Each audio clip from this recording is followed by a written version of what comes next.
AI, is it a buzzword of just software getting better, getting smarter? Obviously things like machine learning, neural networks, etc.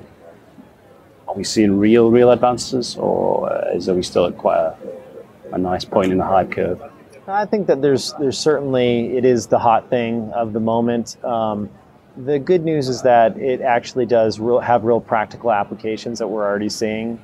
So it's even though it's not AI in the sense of the computer is not waking up and having full consciousness, I think that's a whole nother. I think it's there's a whole sci-fi canon that we're expecting. That's right. That's right. Sentience, etc. But the good news is, in the meantime, these technologies are applied to a lot of the data that as humans we just can't make sense of, and figuring out new potential drug combinations for cancer therapies and all these things that are actually happening via machine learning and AI is really fascinating. Yeah, I mean, cybersecurity wise, spotting patterns that humans will never see. Exactly. Some fantastic applications.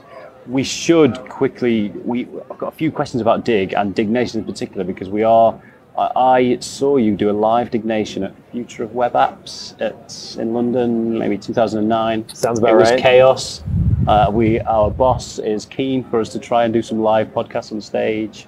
I don't know if he's seen any of the Dignation stuff yet, but what was that time like? And that just feels like, kind of like rock stars in the tech world. Yeah, it was fun and challenging. I mean, we had a ton of fun creating the content. Like back then, you had to host all the content, and we were paying providers, gosh, I would say at the peak of the podcast, it was probably something like $20,000 to $30,000 a month to host all the video files. But this is before S3 and all of the other things that now, so bandwidth was just very expensive.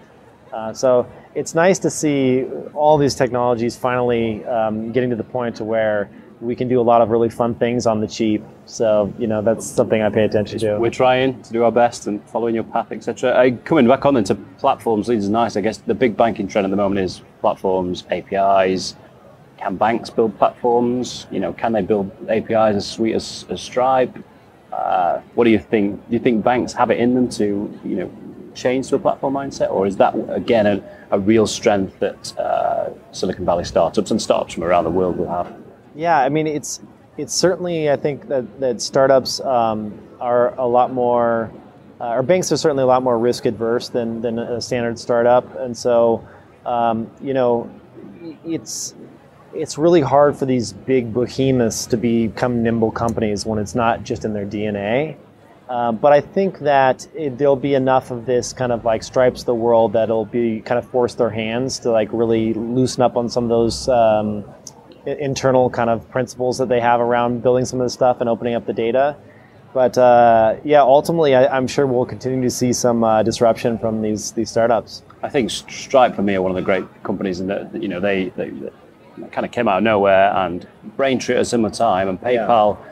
PayPal bought Braintree for $800 million, which seemed a lot, but I think it's probably one of the bargain buys. It's kind of, I feel like it saved PayPal. Any thoughts on that? They're such an interesting thing.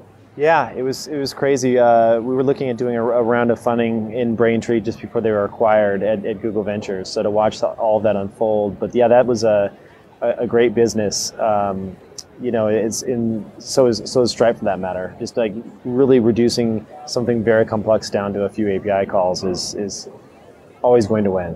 Right. Kevin, thank you very, very much for your time. Much appreciated. Yeah, thanks for having me. Thanks, great to meet you.